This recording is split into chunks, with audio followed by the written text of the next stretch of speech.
நம்ம சேனலில் வீடியோ போட்டோடனே உங்களுக்கு மெசேஜ் வரணும் அப்படின்னு நீங்கள் நினச்சிங்கன்னா ரைட் சைடில் இருக்கிற ரெட் கலர் சப்ஸ்கிரைப் பட்டனை ப்ரெஸ் பண்ணிக்கோங்க. அப்படியே பக்கத்தில் ஒரு பெல் சிம்பிள் வரும், அதே கிளிக் பண்ணிட்டீங்கன்னா உங்களுக்கு மெசேஜ் தவறாமல் வரும். சரி, வாங்க வீடியோக்குள்ளே போகலாம். அனைவருக்கும் வணக்கம். நேற்று எதேச்சையாக பால் பண்ணை வைத்திருக்கும் ஒருவருடன் பேசிக்கொண்டிருந்தேன். ரொம்ப நாளாக எனக்கு இருந்த சந்தேகத்தை அவரிடமும் கேட்டேன்.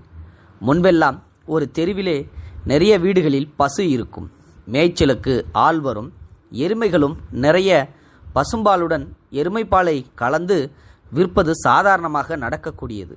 கூடிப்போனால் தண்ணீர் கலப்பார்கள். மக்கள் தொகை குறைவாக இருந்த அந்த காலங்களில் கூட காலை மாலை இரு வேளைகளில்தான் பால் கிடைக்கும். ஏதாவது கல்யாணம் காட்சி என்றால் கோணார்களிடம் முன்பே சொல்லி வைக்க வேண்டும். சில வேளைகளில் பாலுக்கான டிமாண்ட் மிக அதிகமாக இருக்கும். குழந்தைக்கு பால் கிடைக்கவில்லை என்றால் நிறைய பால் பவுடர்கள் புழக்கத்தில் இருந்தன. ஆனால் இப்போ நிலைமை வேறு. எல்லா இடமும் அப்பார்ட்மெண்ட் வீடுகள் தான். மேய்ச்சல் நிலம் எல்லாம் கான்கிரீட் மயம். விவசாய குடும்பங்களோ மாடு வளர்ப்பதே இல்லை. என்னதான் வெண்மை புரட்சி, ஜெர்சி பசுக்கள், முர்ரா எருமைகள் என்று கோஷம் போட்டாலும் இப்போதுள்ள மக்கள் தொகைக்கு 24 மணி நேரமும் பால் பாக்கெட் கிடைக்கிறது என்றால் லாஜிக் எங்கேயோ இடிக்கிறதே. கண்ணு போட்டாதானே மாடு பால் தரும். அவ்வளவு கண்ணு இருந்தால் மாடுகளின் எண்ணிக்கை எங்கேயோ போயிருக்கணுமே, எப்படிங்க இவ்வளவு பால் கிடைக்கிது என்று கேட்டேன். தம்பி, நீங்கள் எந்த உலகத்தில் இருக்கீங்க? எல்லாம் 20:50:30 தான். அப்படின்னா 20% தாங்க மாட்டுப்பால், 50% சோயா பால், மிச்சம் தண்ணி தான். நம்ம ஊரில் சோயா பால் ஃபேக்ட்ரி இருக்குதே, தெரியாதா?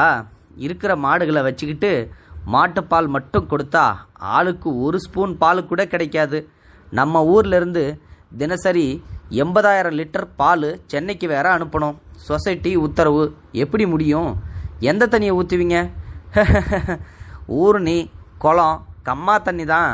பின்னென்ன அக்வாஃபீனா தண்ணியாக வாங்கியா ஊற்ற முடியும்? இல்லை பால் சொசைட்டியில் இருந்த லாக்டோமீட்டர் எல்லாம் வச்சு பார்க்க மாட்டாங்களா என்ன? பார்ப்பாங்க. அப்புறம் எப்படி பார்ப்பாங்க? அவ்வளோதான் தம்பி. லாக்டோமீட்டர்லாம் பழசு. வேறு என்னென்னமோ டெஸ்டெல்லாம் பண்ணுறாங்களே இப்போது. சரி, அப்போது எல்லா பாக்கெட்லேயும் பாலும் அப்படி தானா என்ன? அப்படி சொல்லிட முடியாது. அதெல்லாம் ரேஷியோ கொஞ்சம் வித்தியாசப்படும், அவ்வளவுதான். ஆனால் மாட்டுப்பால் 20% to 30% தான் தம்பி. அது போக டிடர்ஜென்ட், ஸ்டார்ச், ஸ்டோடியம் ஹைட்ராக்சைடு, கொஞ்சம் யூரியா, இன்னும் என்னென்னவோ இருக்குது. சின்ன பிள்ளைங்க இந்த பாலை குடிச்சு, சோயாக்கே இங்கே நிறைய சைடு எஃபெக்ட் இருக்கியா? கொஞ்சம் கூடிச்சுன்னா ஆஸ்மா, அலர்ஜி, எலக்டைல் டிஸ்ஃபங்க்ஷன், ஆண்களுக்கு மார்பக வளர்ச்சி, பெண்களுக்கு ஹார்மோன் இம்பேலன்ஸு. அதுக்கு அப்புறம் நாங்கள் சுத்தமான பசும்பாலாக சாப்பிட்ணுமா? நீங்கள் தான் இங்கே பசுமாடு வளர்க்கணும். சரி, இதுக்கே இப்படி சொல்கிறீங்களே, வெள்ளி செவ்வாய்க்கு கடை வாசல்களில் உடைக்கிற தேங்காய்களை அள்ளி ஹோட்டல்களுக்கு தர்ற கான்ட்ராக்டு, பெரிய ஹோட்டல்களில் ஒரு தடவை பூரி சுட்ட எண்ணெயை வாங்கி ரோட்டு கடைகளுக்கு சப்ளை பண்ணுற கான்ட்ராக்டு, கோழி கடைகளில் மிச்சமாகிற தலை, குடல், கால் இதெல்லாம் வாங்கி சால்னா கடைகளுக்கு கொடுக்குற கான்ட்ராக்டு, கிராமங்களில் நோய்வாய்ப்பட்ட ஆடுகளை சல்லிஸாக வாங்கி கடைகளுக்கு சப்ளை பண்ணுற கான்ட்ராக்டு, இப்படி நிறைய இருக்குது தம்பி. முன்னாடியெல்லாம் ஊரில் ஒருத்தன் 2 பேருக்கு தான் கேன்சரு வரும். இப்போது ஒவ்வொரு பெரிய ஆஸ்பத்திரிலையும் போய் பாருங்கள், நிறைய பேர் படுத்து கறக்குறாங்க இந்த கேன்சரால்.